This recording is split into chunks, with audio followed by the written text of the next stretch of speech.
for us. That is the missing link that education doesn't have, doesn't address, and doesn't even have an intention to. Good luck to anybody who tries. Robert Kiyosaki has tried since 1997. It's still, the education system says, shut up. We know what we are doing, and what we are doing has worked.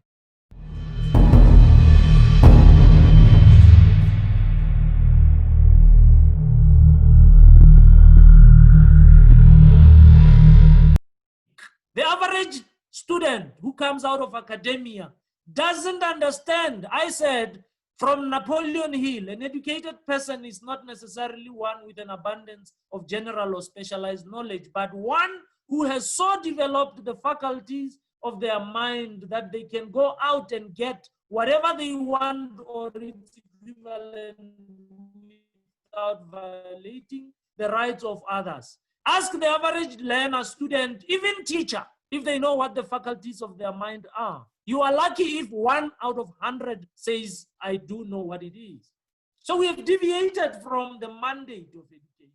So are we saying that we should develop those faculties of our minds and rechannel our energies into making sure that our African young ones know the importance of creating value, creating wealth with their knowledge? Because like you were saying, the education is not teaching us how to make money.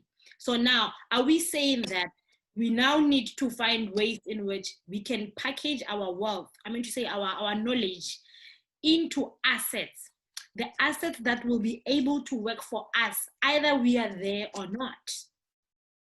The simplest thing we need to do is to understand our true nature. Remember, the most important subject is not in school, the study of self. It says in the books, the wisdom of the ages, it says, know thyself. Until we understand and embrace our true identity and the heredity that flows from that identity, we will continue to suffer because we have been gifted with everything that we need. Everything. That's why the wise ones will tell you that you have within you all that you need to be, to do, to have, and to give. All that you can be, do, have, and give. The problem then is, if you remember Uwe in the first interview, she asked me, you say education is drawing out from within. What is within me that I'm not aware of, that I have, that I don't know? Enlighten me on that. And this is it. We don't realize that we were born rich. Deep reservoirs of talent and ability lie dormant within us. Faculties of the mind that we have to control the state of vibration that we are in. You know, the average person doesn't know that how you feel, it's very, very critical. How I feel. Right now, I feel fantastic. I am whole, perfect, strong, powerful, loving, harmonious, and happy. How I feel is critical. Do you know why how I feel is critical? Your feeling, that which we call feeling, it's conscious awareness of the state of vibration that we are in. When you vibrate, according to the law of vibration, that decrees that everything moves, nothing rests. This wall behind me, it's vibrating, it is moving. The eye will deceive me because the eye tells me this is solid, this is not moving. It is moving. And as it vibrates at a particular frequency. The frequency of your vibration determines what you attract to your life. The only thing you need to do to become rich is control your state of vibration. And you have been given the tools to do so. They are the 6 mental faculties that we have. These are the control levers. You can decide whether you go left or right. The power of choice. This is the faculty of reason. You can decide what you imagine the future to be like. This is forward thinking. This is visionary thinking. You can paint a picture. You can paint, what is the vision? It's a mental picture of a desired future.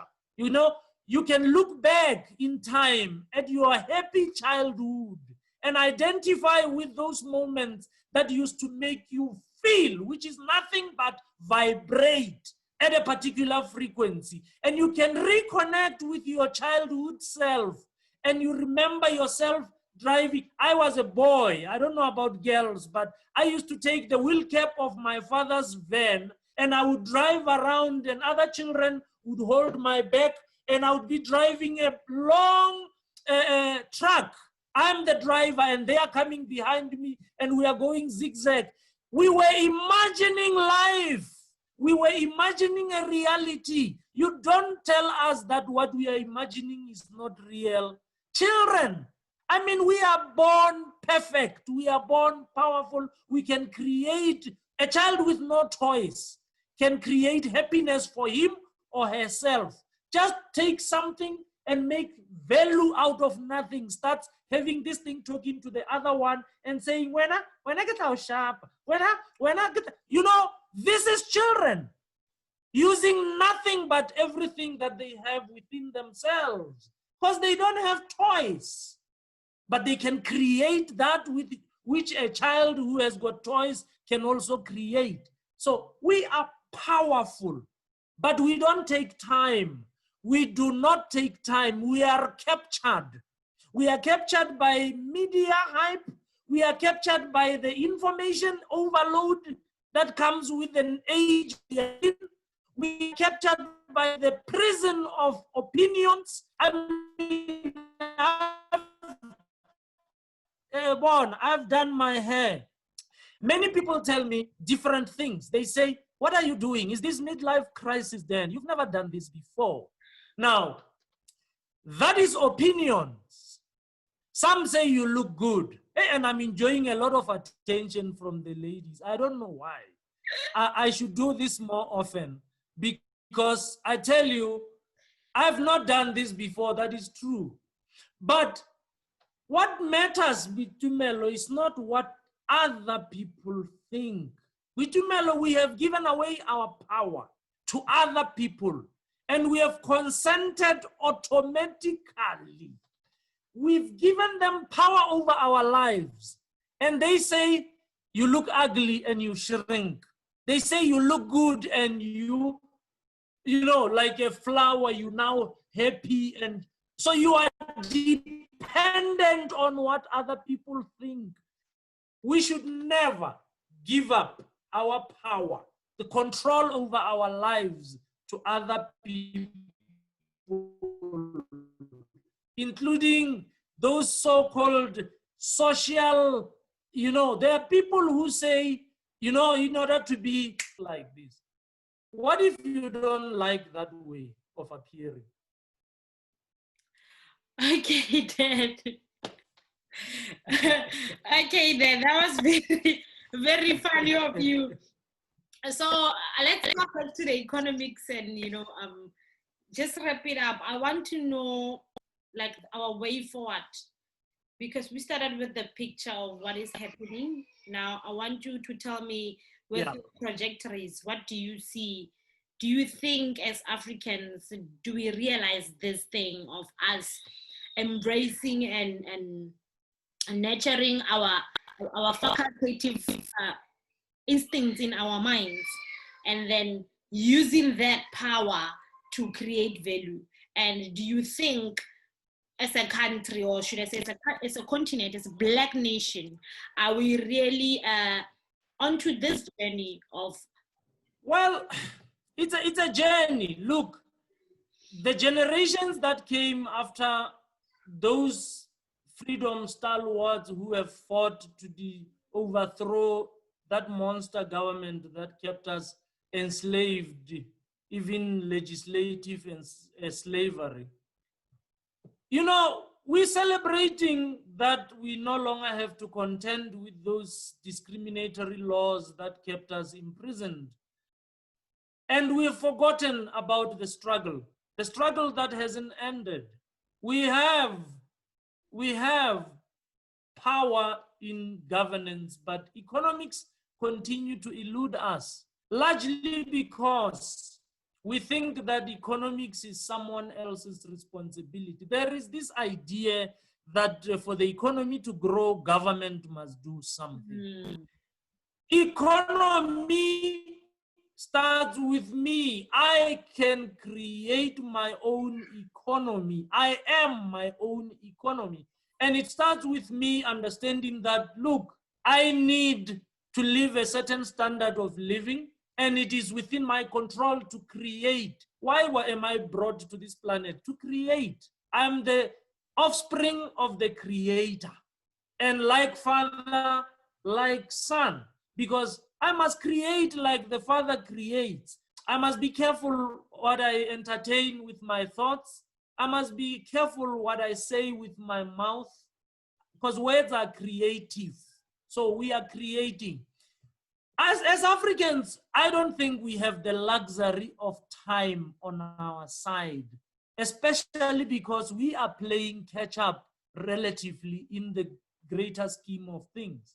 We are playing catch up. And I can see that the consciousness I am reading is not of a people that know that we are playing catch up. People have arrived. People are consuming with no intention of producing, just enjoying, cruising along. And then disruptive forces like the fourth industrial revolution show up, Corona global pandemic shows up, and now we cry the loudest while we were on cruise mode. So economically, we must realize this is a war, but it is not a war with an enemy that is out there. This is a war with an enemy that is in here. The greatest thing we can do is to kill ourselves. The version of ourselves that keeps us enslaved must die. And the version of ourselves that must embrace the new reality must rise. So, unfortunately, it is easier to point at that problem and not as easy to point at this problem, because this requires taking responsibility. This requires doing the hard work, reading the books that are not in African household libraries, reading, not watching TV, changing our circle of friends, getting mentorship from those people who have demonstrated by results that they know what they are doing, not surrounding ourselves with taking advice from a person who doesn't earn money. On earning money, what is your problem? I mean, really, why would I ask somebody who is broke to give me advice? But that's what we do. We do that. We ask for help from somebody who needs help. And then we implement, and then when it doesn't work out, then we blame ourselves. We need to make sure that Robert Kiyosaki's latest book, it offends many people. That book is hitting very hard. Fake teachers, fake. If you are teaching something that you are not applying, you are a fake teacher. If you are preaching what you don't practice, you are a fake pastor.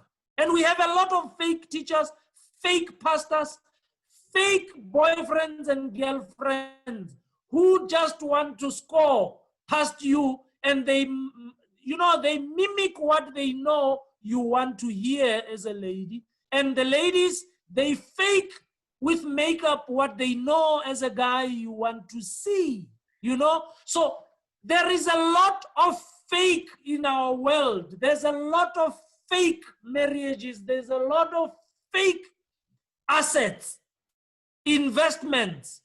I cannot call myself an investor if all I do is take my after-tax money and I give it to some guy to go and invest for me in the stock exchange or in some scheme. Where is control? What am I actively doing? Anybody can do that.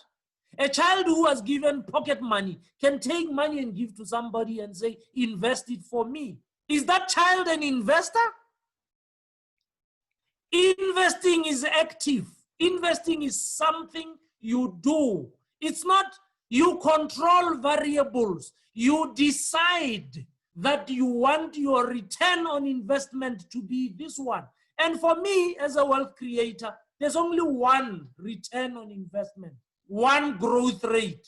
It's not many, one.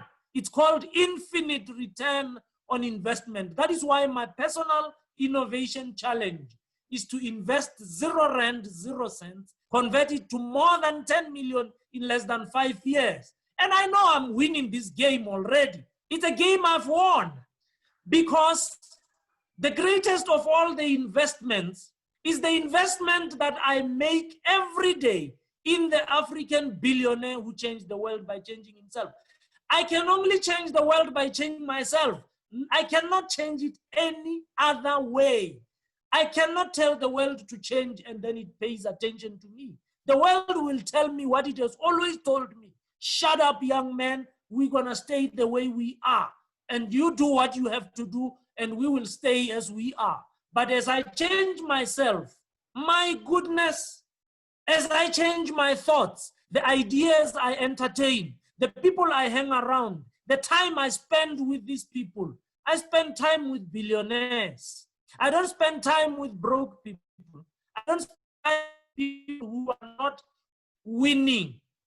That is why I am winning. That is why I am aware of my ability to create value out of thin air. Nothing, 0 rand, 0 cents. Because I have been given the mental faculties to do this. I have trained them like a bodybuilder trains muscle. Over a period of time, my muscle allows me to lift those things I could not lift before. And then other people say, wow, you are so strong. Strength is built into us. Wow.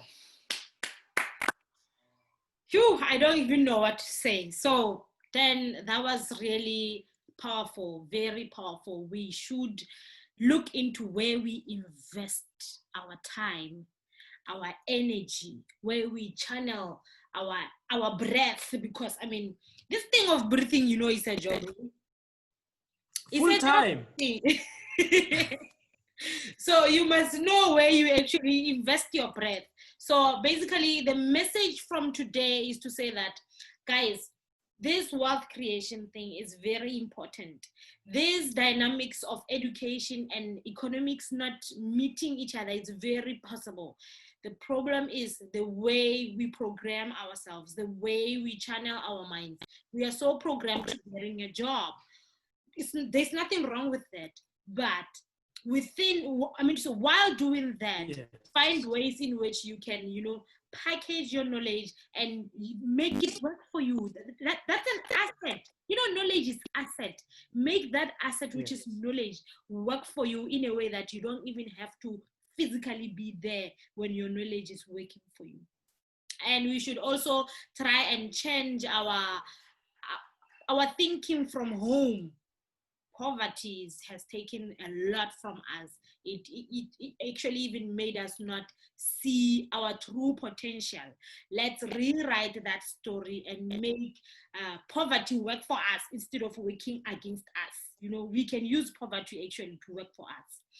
And also, we should also look into our mind, how it's made up. We should be aware of our minds, aware of our likes, aware of our capabilities, because even if you want to do all these things, if you're not aware of yourself, you're not aware of what you like and what you want to do, you're still not doing good because you are not acting according to what the universe paved for you. So you should be aligned with the universe. So after that wrap up, thank you so much, Den Matapula, for this wonderful talk and very inspirational. Until next time, let me just say, guys, please follow us on social media. We are at Talisman, that's our handle, and we are on Facebook and Instagram. Thank you so much for watching, and please don't forget to subscribe to this channel. Until next time, we're gonna see you. Good night. Bye. Ta-da! Cozy for life.